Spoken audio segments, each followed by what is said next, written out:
students, warmly welcome to all of you in Biology Smart classes. Students, in this section, we are going to describe here the structure of male gamete cell and even the development of male gamete cell. That means sperm. Students, आज की class में हम male gamete cell that means sperm के formation के बारे में discuss करेंगे and even उसके स्ट्रक्चर के बारे में डिस्कस करने वाले हैं. So students, let's start.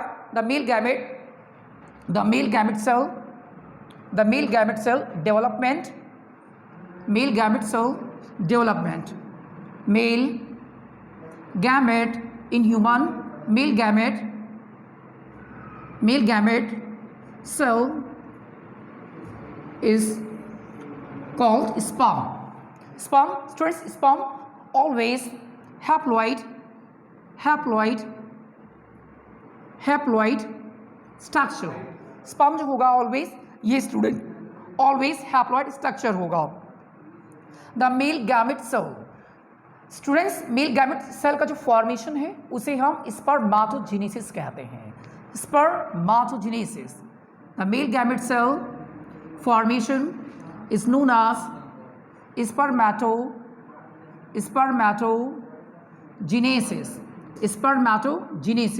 The spermatogenesis process takes place inside the testes in the seminiferous tubules through the help of germinal epithelium cells. Students, जो ये spermatogenesis का प्रोसेस है वो टेस्टिस के अंदर जो सेमिनिफरस ट्यूब्यूल्स होती हैं उनके अंदर की जो जर्मिनल एपिथेलियम सेल्स होती हैं उन्हीं सेल्स में डेवलपमेंट होगा और वहीं से ये स्टार्ट होगा. स्टूडेंट्स, ये जो स्पर्मेटोजेनेसिस का जो प्रोसेस है तो मैंने आपको बताया कि ये टेस्टिस के अंदर जो सेमिनिफरस ट्यूब्यूल्स होती हैं उनके अंदर जर्मिनल एपिथेलियम सेल्स होती हैं. जर्मिनल एपिथेलियम सेल से होता है. स्टूडेंट, ये जो जर्मिनल एपिथेलियम सेल्स होती हैं तो इसमें बहुत सारी ढेर सारी प्रीमोडियल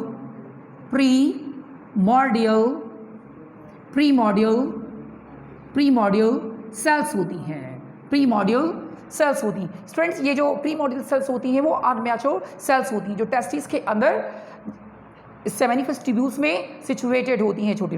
जब मेल की प्यूबर्टी स्टार्ट होगी तब ये सेल जो होंगी धीरे धीरे ग्रो करना स्टार्ट कर देंगी under the effect of many hormones. तो कहने का मीन्स है कि स्पर्मेटोजेनेसिस के प्रोसेस में बहुत सारे हार्मोन जो होंगे वो इन्वॉल्व होंगे.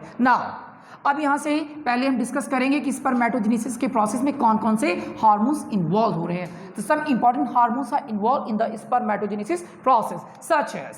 Now first hormone which initiate the spermatogenesis process. This hormone is known as follicle stimulating hormone. Student, जो ये follicle stimulating hormones है वो स्पर्मेटोजेनेसिस प्रोसेस को इनिशिएट करेगा. दैट मीन्स क्या, ये इसको स्टार्ट करता है स्पर्मेटोजेनेसिस प्रोसेस को. फिर इसके बाद में स्टूडेंट जो सेकेंड हार्मोन है ये भी अपना इंपॉर्टेंट रोल जो है वो प्ले कर रहा है. This hormone is known as luteinizing hormone. Students, मैंने आपको बताया था जो सेमिनिफरस ट्यूब्यूल्स होती हैं तो सेमिनिफरस ट्यूब्यूल्स के अंदर जो जर्मिनल एपिथेलियम होता है तो आप उसमें मेनली दो टाइप की सेल होती हैं इंटरनली. अब उसमें से एक जर्म सेल्स होती है जिसे स्पर्मेटोजेनिक सेल्स कहते हैं एंड सेकंड जो होती है वो सेटोली सेल होती है. बट आउटसाइड रीजन में एक सेल और होती है जिसका नाम होगा इंटरस्टिशियल सेल. तो interstitial cell also called Leydig cell. तो जो लीडिंग सेल होती है वो टेस्टोस्टेरोन हार्मोन्स को प्रोड्यूस करती है. तो ये जो टेस्टोस्टेरोन हार्मोन्स है वो क्या करेगा, फॉलिकल की ग्रोथ में, दैट मीन्स जो जर्म सेल्स हैं उनकी ग्रोथ में हेल्प कर रहा है. और ये जो टेस्टोस्टेरोन है पूरे स्पर्मेटोजेनेसिस प्रोसेस के लिए रेस्पॉन्सिबल है और इसका इंपॉर्टेंट रोल जो है स्पर्मेटोजेनेसिस के प्रोसेस में है जिसकी वजह से मेल का जो सेकेंडरी सेक्सुअल कैरेक्टर है वो कंप्लीटली शोन होगा, अपीयर होंगे और जो रिप्रोडक्टिव ऑर्गन्स होंगे कंप्लीट मैच्योर होंगे. दैट मीन्स क्या, स्पर्मेटोजेनेसिस का प्रोसेस स्टार्ट हो जाएगा और होने लगेगा. अब इसमें से तो इसका मेन रोल जो है ल्यूटिनाइजिंग हार्मोन. तो ल्यूटिनाइजिंग हार्मोन क्या करेगा, टेस्टोस्टेरोन हार्मोन्स को सेक्रेट करने में और ये स्पर्मेटोजेनेसिस का जो पूरा प्रोसेस है इसको कंप्लीट करने में हेल्प कर रहा है. Now third hormone which is called testosterone. Students, ये जो टेस्टोस्टेरोन हार्मोन्स है ये सेक्रेट होता है सेमिनिफरस ट्यूब्यूल्स के जो बाहर सेल होती है जिसका नाम लीडिंग सेल है। तो ये जो लीडिंग सेल है इस हार्मोन को सेक्रेट कर रही है और ये जो हार्मोन्स होता है ये स्पर्मेटोजेनेसिस के पूरे प्रोसेस को ये रेगुलेट करता है और ये इसके लिए रिस्पॉन्सिबल है। नाउ अब इसके बाद में स्टूडेंट जो है ये फोर्थ हार्मोन्स है, इस फोर्थ हार्मोन्स को हम बोलेंगे इनहिबिन हार्मोन।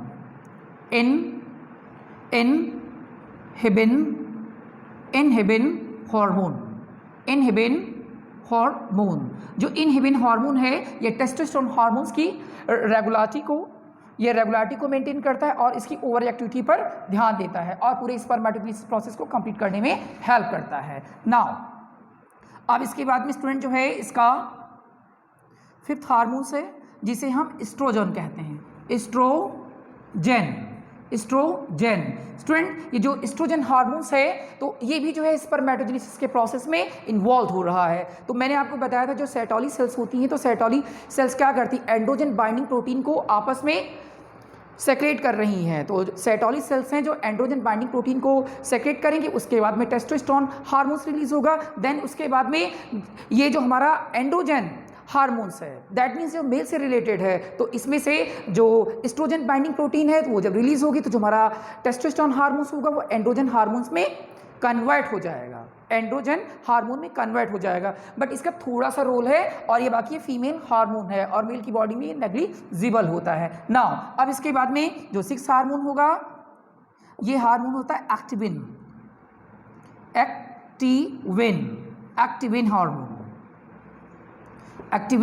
हार्मोन। स्टूडेंट्स जो एक्टिविन हार्मोन है ये भी स्पर्मेटोजेनेसिस के प्रोसेस में अपना इंपॉर्टेंट रोल प्ले करता है। ये सारे हार्मोन जो है स्पर्मेटोजेनेसिस के प्रोसेस में इन्वॉल्व है। Now first follicle stimulating hormones ये स्पर्मेटोजेनेसिस प्रोसेस को इन्वॉल्व हुआ है और ये इसको इनिशिएट कर रहा है। इनिशिएट मीन्स क्या कि ये स्पर्मेटोजेनेसिस प्रोसेस को ये फॉलिकल स्टिमुलेटिंग हार्मोन ही इसको स्टार्ट करेगा। तो पहले जो है फॉलिकल स्टिमुलेटिंग हार्मोन्स रिलीज होगा तो ये हार्मोन जो होगा पिट्यूटरी ग्लैंड के फ्रॉम इंटीरियर पार्ट से सिक्रेट हो रहा है और ये स्पर्मेटोजेनेसिस प्रोसेस को कंप्लीट करने में हेल्प कर रहा है। स्टूडेंट्स अब ये ल्यूटिनाइजिंग हार्मोन्स है, टेस्टोस्टेरोन हार्मोन्स है, इनहिबिन हार्मोन्स है, एस्ट्रोजन हार्मोन्स है एंड एक्टिविन हार्मोन्स। ये सारे हार्मोन जो है स्पर्मेटोजेनेसिस के प्रोसेस में पार्टिसिपेट कर रहे हैं। नाउ अब यहाँ से हम डिस्कस करेंगे कंप्लीट स्पर्मेटोजेनेसिस के बारे में। So let me write here spermatogenesis that means formation of sperm.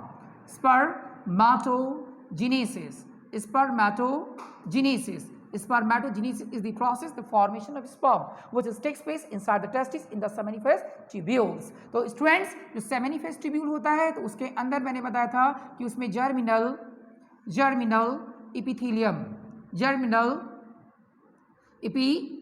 होता है। तो जर्मिनल इपीथीलियम में बहुत सारी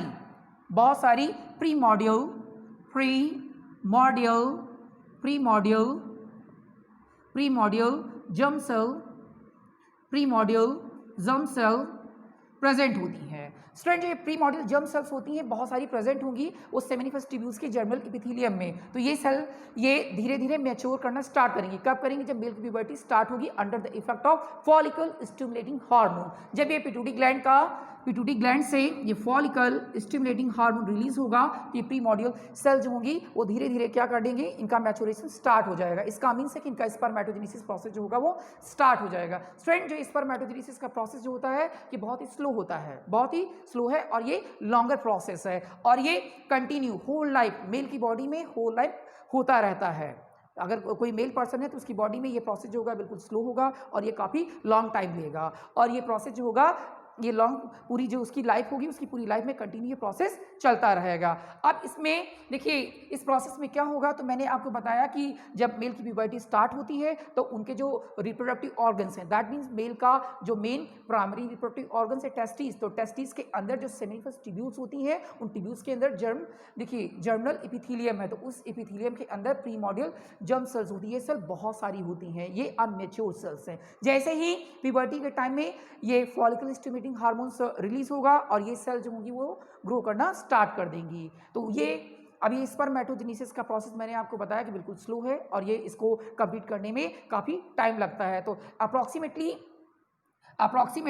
ये 74 डेज 74 डेज का टाइम ले लेता है ये इस पूरे प्रोसेस को कंप्लीट करने में। अब यहाँ से स्पर्मेटोजेनेसिस के प्रोसेस में मेनली टू स्टेप जो होंगे वो इन्वॉल्व होंगे। स्पर्मेटोजेनेसिस के प्रोसेस में मेनली 2 स्टेप्स इन्वॉल्व होंगे। तो पहला स्टेप इसमें होगा formation of spermatid. Now formation of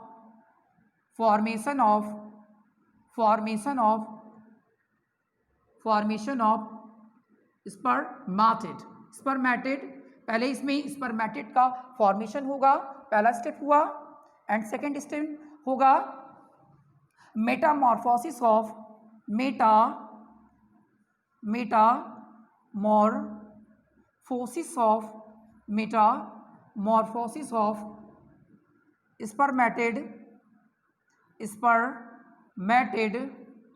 spermatid to form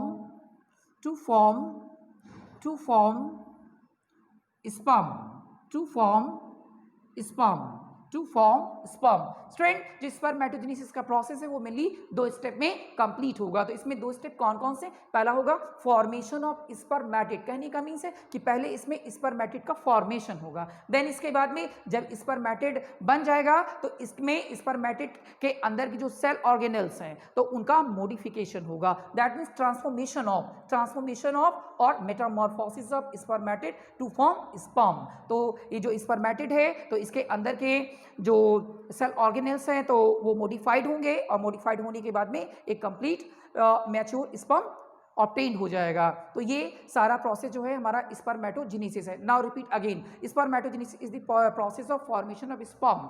तो ये जो स्पर्मेटोजेनेसिस का प्रोसेस है जिससे हम स्पर्म के फॉर्मेशन को कहते हैं, और ये जो प्रोसेस होता है वो टेस्टिस के अंदर जो सेमिनिफेस ट्यूब्यूल्स होती हैं तो उसके अंदर जर्मिनल एपिथेलियम होता है और उसके अंदर बहुत सारी प्रीमोडियल जर्म सेल होती हैं। तो ये प्रीमोडियल जर्म सेल जो होती है वो अनमैच्योर होती हैं। जब पिट्यूटरी ग्लैंड से फॉलिकल स्टिमुलेटिंग हार्मोन रिलीज होगा तो वो स्पर्मेटोजेनेसिस के प्रोसेस को स्टार्ट करेगा। और ये प्रोसेस जो होता है बिल्कुल स्लो टाइप का प्रोसेस है और ये प्रोसेस कंप्लीट होने में काफ़ी टाइम लगता है। तो और अगर ये प्रोसेस अप्रॉक्सीमेटली जो होगा ये 74 डेज के अंदर पूरा हो जाएगा। अगर कोई मेल पर्सन की बॉडी है तो उसकी प्रोसेस में कंटिन्यू यानी कि लाइफ टाइम जो होगा ये स्पर्मेटोजेनेसिस का प्रोसेस होता रहेगा। अब इसमें से जो स्पर्मेटोजेनेसिस का प्रोसेस है वो मेनली उसमें 2 स्टेप इन्वॉल्व होंगे। Now first step formation of spermatid. कहने का मीन्स है कि पहले इसमें स्पर्मेटिड बनेगा। तो स्पर्मेटिड क्या होता है? एक गोल सी अनमैच्योर सेल होती है। देन इसके बाद में ये जो स्पर्मेटिड है स्पर्मेटिड, तो स्पर्मेटिड के अंदर की जितने सेल ऑर्गेनेल्स हैं तो इन सेल्स ऑर्गेनेल्स का ट्रांसफॉर्मेशन होगा। दैट मीन्स इनका मॉडिफिकेशन होगा और यहाँ से ट्रांसफॉर्मेशन होगा। दैट मीन्स क्या कि metamorphosis of spermatid to form sperm. तो स्पर्मेटिड का मेटामॉर्फोसिस हो जाएगा और कंप्लीट स्पर्म ऑब्टेन्ड हो जाएगा। नाउ अब इनके बारे में हम डिटेल में डिस्कस करेंगे कि फॉर्मेशन ऑफ स्पर्मेटिड, तो स्पर्मेटिड का फॉर्मेशन कैसे होगा। सो स्टूडेंट्स देखिए, फर्स्ट हेडलाइन मैंने आपको बताया कि फॉर्मेशन ऑफ स्पर्मेटिड। तो स्पर्मेटिड का फॉर्मेशन कैसे होगा? तो स्पर्मेटिड का जो फॉर्मेशन कैसे होगा मैंने आपको बताया कि जो जर्मिनल एपिथेलियम होता है उसमें प्रीमोडियल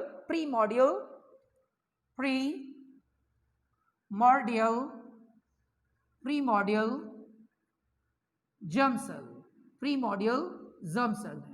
तो ये सेल जो होती हैं स्टूडेंट्स अनमैच्योर होती हैं। तो ये बहुत सारी सेल्स होती हैं। तो अब इन सेल्स में क्या होगा कि कंटिन्यू डिवीजन होगा। इन सेल्स में कंटिन्यू डिवीजन होगा। तो ये जो इन सेल्स में कंटिन्यू डिवीजन होगा इसका मीन्स है कि इसमें मल्टीपल डिवीजन हो रहा है, मल्टीपल डिवीजन, जिससे एक सेल से ढेर सारी सेल जो होती हैं कंटिन्यू बनती हुई चली जा रही है। Look at the diagram here students. यहाँ देखिए ये जो है ये अनमैच्योर प्राइमोडियल सेल्स है।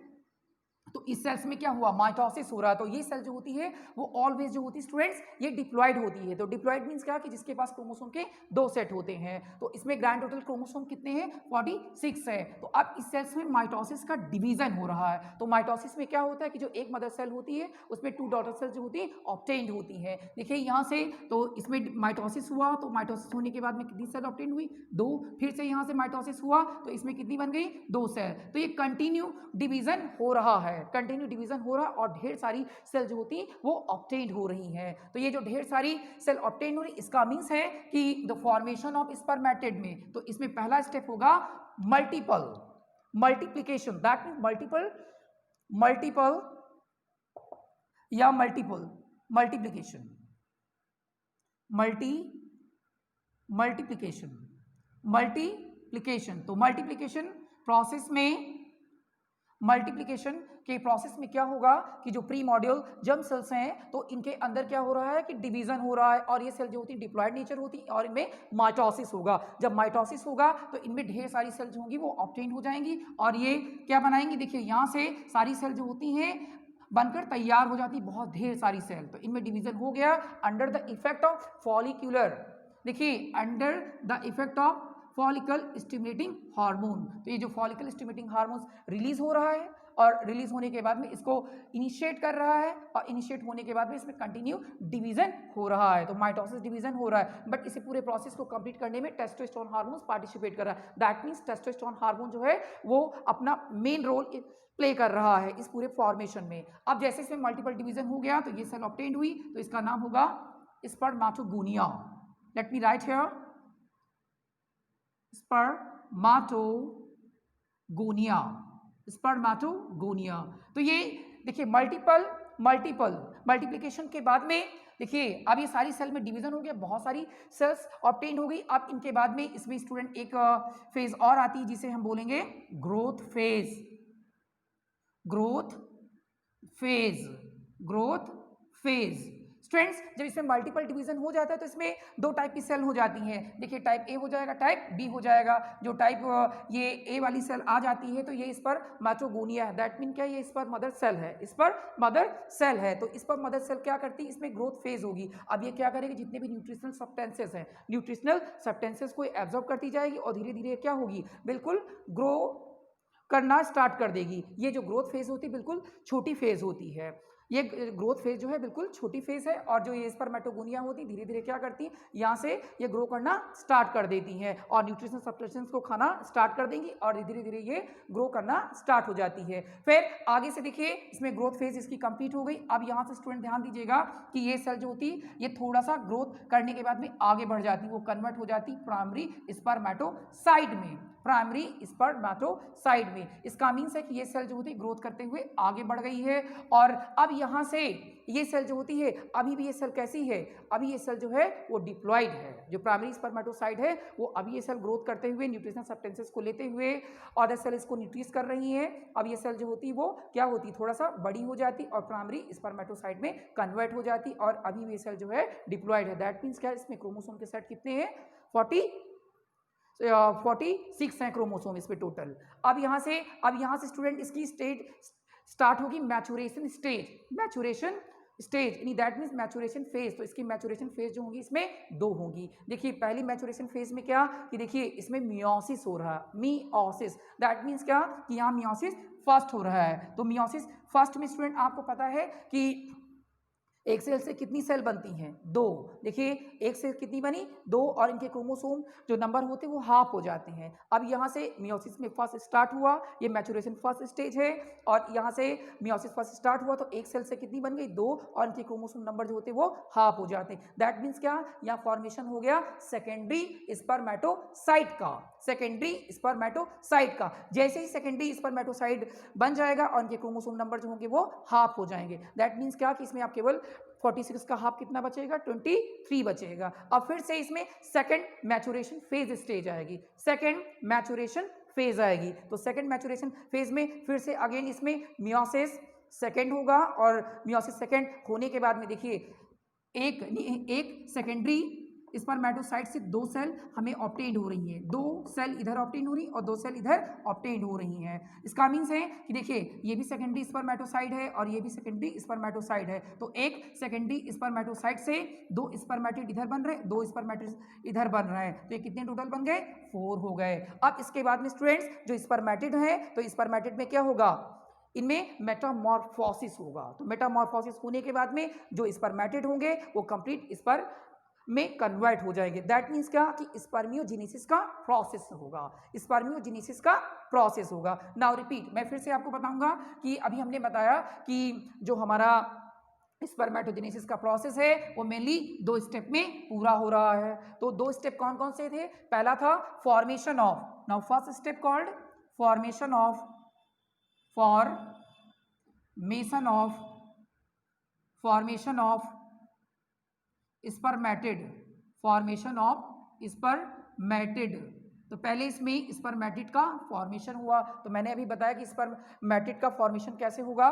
तो इसमें कितनी फेजेस आएंगी मैं लिख रहा हूँ वन बाय वन। तो पहली फेज है multiplication phase, multiplication multiplication multiplication. तो मल्टीप्लिकेशन फेज हुई, तो मल्टीप्लिकेशन फेज में क्या होता है कि जो प्रीमोडियल जर्म सेल्स होती हैं उनमें माइटोसिस हो रहा है कंटिन्यू, और इसको इनिशिएट कर रहा है फॉलिकल स्टिमुलेटिंग हार्मोन्स, और कंटिन्यू डिवीजन हो रहा है, माइटोसिस हो रहा है, बहुत सारी सेल्स बन रही कंटिन्यू। फिर उसके बाद में आती है growth phase, growth phase student. ये ग्रोथ फेज जो होती है बहुत शॉर्ट टाइम के लिए होती है, बिल्कुल छोटी सी फेज होती। देन इसके बाद में आएगा फर्स्ट मैचुरेशन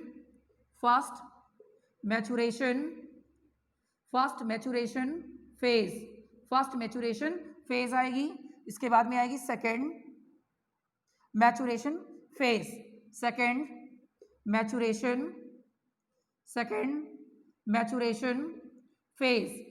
मैचुरेशन फेज आएगी। सेकेंड मैचुरेशन के बाद में स्टूडेंट्स जो हमारा स्पर्मेटिड बन जाएंगे तो उनमें इनका मेटामॉर्फोसिस हो जाएगा। मैं आपको बता रहा हूँ वन बाय वन। तो मैंने पहले बताया कि मल्टीप्लिकेशन फेज, तो ये जो मल्टीप्लिकेशन फेज होती है तो इसमें जब मेल की प्यूबर्टी आती है तो उसमें फॉलिकल स्टिमुलेटिंग हार्मोन्स रिलीज हो जाएगा, और रिलीज होने के बाद में जो इनकी प्रीमोडियल सेल्स होती हैं उनमें कंटिन्यू डिवीजन होने लगेगा। कौन सा डिवीजन होगा? माइटोसिस डिवीजन होगा। तो जो प्रीमोडियल जर्म सेल्स होती हैं वो डिप्लॉयड इनका नेचर होगा। इसका मीन्स है इनमें क्रोमोसोम के 2 सेट हैं और इनमें डिवीजन कंटिन्यू होगा, जिससे ढेर सारी सेल जो होंगी वो ऑब्टेन्ड होंगी, और ये सेल जो होंगी 2 टाइप में डिवाइड हो जाएंगे, एक टाइप ए हो जाएगा, दूसरा टाइप बी हो जाएगा। अब इसमें से देखिए ग्रोथ फेज आती है, तो ग्रोथ फेज में क्या होता है कि इसमें जो टाइप ए वाली सेल होती है तो वो क्या करती है, न्यूट्रिशनल सब्सटेंसेस को ऑब्जर्व करते हुए थोड़ा सा ये ग्रो हो जाती और थोड़ा सा ये इनलार्ज हो जाती हैं, तो ये सेल कहलाती स्पर्मेटोगोनिया, और ये सेल थोड़ा आगे आ जाती और ये कहलाएगी primary spermatocyte.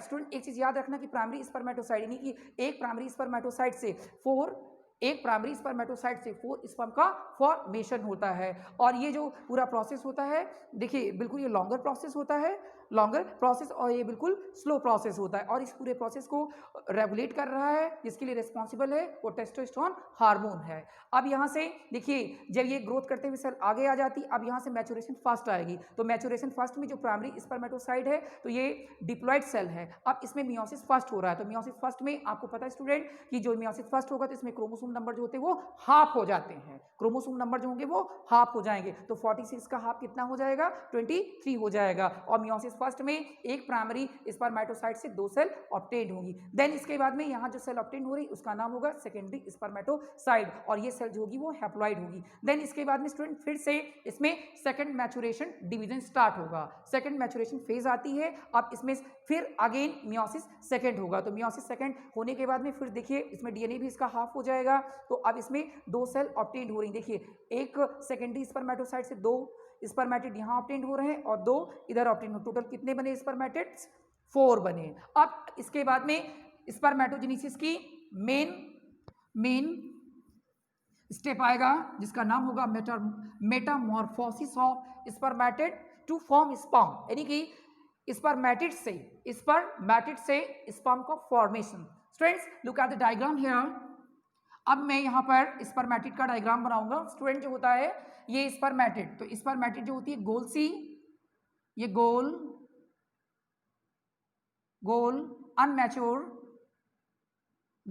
Unmature mail gamete cell होती है, जिससे स्पर्म का फॉर्मेशन होगा। दैट मीन्स क्या कि ये जो स्पर्मेटिड है तो इसका ट्रांसफॉर्मेशन होगा, तो ट्रांसफॉर्मेशन किस में होगा? स्पर्म में होगा। देखेंगे स्पर्मेटिड में क्या क्या होता है। स्टूडेंट्स जो स्पर्मेटिड सेल होती इसमें तो एक पहले लार्ज न्यूक्लियस है। अब इस न्यूक्लियस में देखिए ये न्यूक्लियोप्लाज्म की पूरी फिलिंग है, इसमें न्यूक्लियोप्लाज्म है, एक सेंट्रियोल है, माइटोकॉन्ड्रियाज हैं, इसमें माइटोकॉन्ड्रियाज हैं, ये माइटोकॉन्ड्रिया। अब इसमें से ये गोल्गी एपरेटस हैं, दैट मीन्स गोल्गी बॉडीज हैं, गोल्गी बॉडीज हैं और ये साइटोप्लाज्म की फिलिंग है, साइटोप्लाज्म की फिलिंग है। So let me label here Golgi bodies, Golgi bodies, mitochondria, mitochondria, cytoplasm filling, cytoplasm, centriole, centriole, centriole, and even the nucleus, main component of the cell, nucleus, nucleus. Friends, ये जो है spermatid है। तो spermatid क्या है कि ये गोल सी cell है। अब इसमें क्या होगा, मैंने बताया था कि इसमें मेटामॉर्फोसिस होगा, दैट मीन्स का ट्रांसफॉर्मेशन होगा और ये ट्रांसफर होकर स्पर्म में चली जाती है। इसमें क्या क्या ट्रांसफर होगा, इसमें मेन चीज जो इसके सेल ऑर्गेनेल्स है इन्हीं का मॉडिफिकेशन होगा। Look at the diagram here again.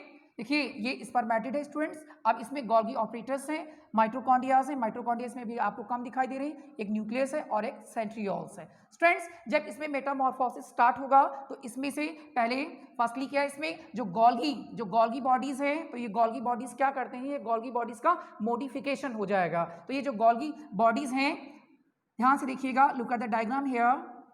तो अब यहाँ से स्टार्टिंग में पहले तो स्टूडेंट्स में जो माइटोकॉन्ड्रियास नंबर है, माइटोकॉन्ड्रियास नंबर धीरे धीरे ये इंक्रीजिंग करेंगे। माइटोकॉन्ड्रियास नंबर, पहले इसमें माइटोकॉन्ड्रिया कम है, जैसे इसमें मेटामॉर्फोसिस स्टार्ट होगा तो इसके माइटोकॉन्ड्रिया नंबर जो होंगे धीरे धीरे इंक्रीजिंग करने लगेंगे। और ये माइटोकॉन्ड्रिया जब इंक्रीज करेंगे तो लास्ट में ये बनाते हैं mitochondrial sheath, mitochondrial sheath, the middle piece of the sperm. तो स्पर्म का जो मिडिल पीस है जो माइटोकॉन्ड्रियल शीथ से कनेक्टेड है उसको ये बनाएंगे। देन इसके बाद में ये सेंट्रियोल है, ये सेंट्रियोल है स्टूडेंट्स। जो ये सेंट्रियोल है तो सेंट्रियोल जो होगा, सेंट्रियोल ये मॉडिफाइड हो जाएगा। तो ये मॉडिफाइड होने के बाद में ये बनाएगा दो सेंट्रियोल। तो कौन से सेंट्रियोल बनाएगा, एक बनाएगा प्रॉक्सिमल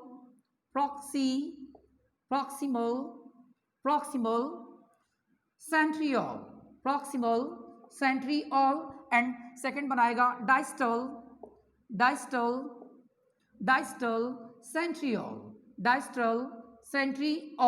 स्टूडेंट जो डाइस्टल सेंट्रियोल है, इन्हीं डाइस्टल सेंट्रियोल से यहां से एक्साइल फिलामेंट अराइजिंग करेंगे। डाइस्टल फिलामेंट्स, देखिए जो डाइस्टल सेंट्रियोल है तो सेंट्रियोल से, डाइस्टल सेंट्रियोल से ये एक्साइल फिलामेंट अराइजिंग करेंगे और स्पर्म की पूरी टेल को बना देंगे। देन इसके बाद में जो ये गोल्गी बॉडीज हैं, तो ये गोल्गी बॉडीज जो होते हैं वो मॉडिफाइड होकर वो क्या बनाएंगे, acrosome. Let me write here, Golgi bodies का modification, Golgi bodies are modified into acrosome।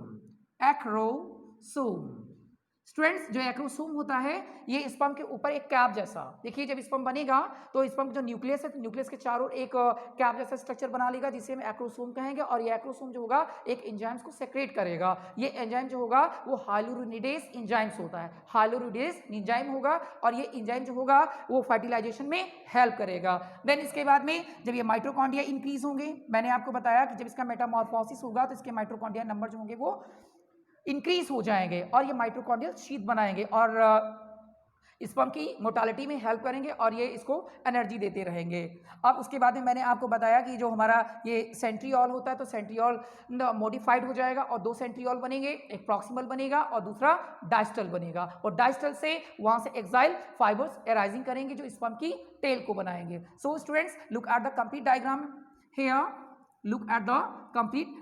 Hair, of the sperm. तो अब यहाँ पर हम स्पर्म का कंप्लीट डायग्राम देखेंगे। तो मैंने आपको बताया कि स्पर्मेटोजेनेसिस में क्या क्या होता है। तो पहले कौन सी फेज आती, मल्टीप्लिकेशन फेज। तो इसमें माइटोसिस डिवीजन हो रहा है और सेल रैपिडली कंटिन्यू डिवाइड हो रही है और ये बिल्कुल लॉन्गर प्रोसेस है और स्लो टाइप का प्रोसेस है। अब यहाँ से देखिए सेल आपस में डिवाइड हो गई, यहाँ बन गई, देखिए एक सेल बन गई है तो ये सेल कौन कहलाती है, स्पर्मेटोगोनिया। अब यहाँ से ग्रोथ फेज आती है। तो ग्रोथ फेज में हमने बताया कि शॉर्ट टाइम का फेज होती है, कम समय के लिए होती है और ये सेल जो होती है न्यूट्रिशनल सब्सटेंसेस को खाते हुए ग्रो करते हुए सीधे सेल आगे थोड़ा सा बढ़ जाती है और इसमें 2 टाइप की सेल बनती है। देखिए सेल ए हो जाएगी और एक उधर से टाइप बी हो जाएगा। ये सेल आगे बढ़ जाती है और ये बनाती है प्राइमरी स्पर्मेटोसाइट। अब यहाँ से ग्रोथ फेज के बाद में स्टूडेंट स्टार्ट होती है इसमें मैचुरेशन फेज। तो मैचुरेशन फेज इसकी 2 होती है, पहले में मियोसिस फर्स्ट होगा, देन उसके बाद में मियोसिस सेकंड होगा। तो मियोसिस सेकंड के बाद में देखिए यहाँ स्पर्मेटिड बन जाएंगे। तो स्पर्मेटिड में जो मेन फेज आती है metamorphosis spermatid to form sperm. तो ये जो मेटामॉर्फोसिस स्पर्मेटिड का हो रहा है दैट मीन्स क्या कि इसके जो सेल ऑर्गेनेल्स हैं उनका मॉडिफिकेशन हो रहा है। तो मॉडिफिकेशन में मैंने आपको बताया कि जो गोल्गी बॉडीज हैं ये मॉडिफाइड हो रहे हैं, एक्रोसोम में माइटोकॉन्ड्रिया इंक्रीजिंग हो रहे हैं और माइटोकॉन्ड्रियल शीथ बना रहे हैं। That means the middle part of the sperm. तो स्पर्म का जो मिडिल पीस हो वो माइटोकॉन्ड्रियल शीथ से बनेगा। फिर उसके बाद में इसका जो सेंट्रियोल होगा वो डिवाइड होगा। सेंट्रियोल कितने बनेंगे? 2 बनेंगे, एक प्रॉक्सिमल होगा, दूसरा डायस्टल होगा और डायस्टल से अराइजिंग करेंगे एक्साइल फाइबर जो स्पर्म की टेल को बनाते हैं। So look at the complete diagram here of sperm. तो स्टूडेंट्स ये डायग्राम केवल अंडरस्टैंडिंग के लिए है। Look at the complete diagram of sperm. Sperm is look like as a spoon like structure. ये स्टूडेंट्स इसका हेड पार्ट है। अब यहां से इसकी नेक बनेगी, ये नेक पार्ट है। अब यहां पे सेंट्रियोल्स रहेंगे। अब ये मिडिल पीस बनेगा, मिडिल पीस, यहां पे माइटोकॉन्ड्रियल शीथ बनेगी, देन इसके बाद में इसकी टेल बनेगी। अब ये मॉडिफाइड हो गया है। ये न्यूक्लियस है, न्यूक्लियस के अंदर इसका डीएनए प्रेजेंट है, न्यूक्लियोप्लाज्म है, ये न्यूक्लियोप्लाज्म। अब यहाँ पे ये गोल्गी बॉडी का जो मॉडिफिकेशन हुआ है एक कैप लाइक स्ट्रक्चर बनाएगा जिसे हम एक्रोसोम बोलेंगे। एक्रोसोम, तो एक्रोसोम क्या करता है? एंजाइम्स को रिलीज करता है जिसे हम हाइलोरुनिडेज कहते हैं और ये फर्टिलाइजेशन में हेल्प करेगा। देन इसके नेक पार्ट में यहाँ पर एक प्रॉक्सिमल सेंट्रियोल है, देन इसके बाद में यहाँ पर डायस्टल सेंट्रियोल है और डायस्टल से यहाँ से एक्साइल फाइबर्स अराइजिंग करेंगे और ये एक्साइल फाइबर जो होंगे ये स्पर्म की टेल को बना रहे हैं इन दिस वे। ये सारे ऐसे निकलेंगे डायस्टल से। अब ये स्पाइरल शेप्ड माइटोकॉन्ड्रियाज हैं जो माइटोकॉन्ड्रियल शीथ को बना रहे हैं। Mitochondrial sheath. जब इसमें मेटामॉर्फोसिस होगा तो माइटोकॉन्ड्रियल नंबर जो होंगे वो इंक्रीज हो जाएंगे। स्टूडेंट्स अब ये मैं इसको लेबल करूंगा। So let me label the complete sperm. Now first layer is called plasma lemma, acrosome. It is the modification of Golgi bodies. Acrosome, a large nucleus containing with DNA materials. Proximal,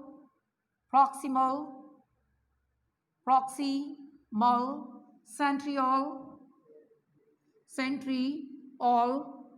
and neck part भी present है distal, centriole, mitochondria, spiral shaped mitochondria,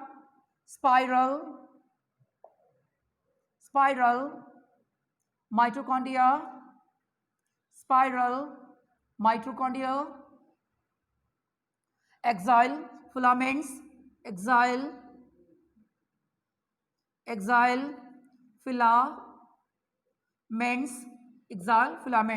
students ये जो complete sperm होता है उसके main 4 parts होते हैं। Now first part is called head part is here, neck part, middle piece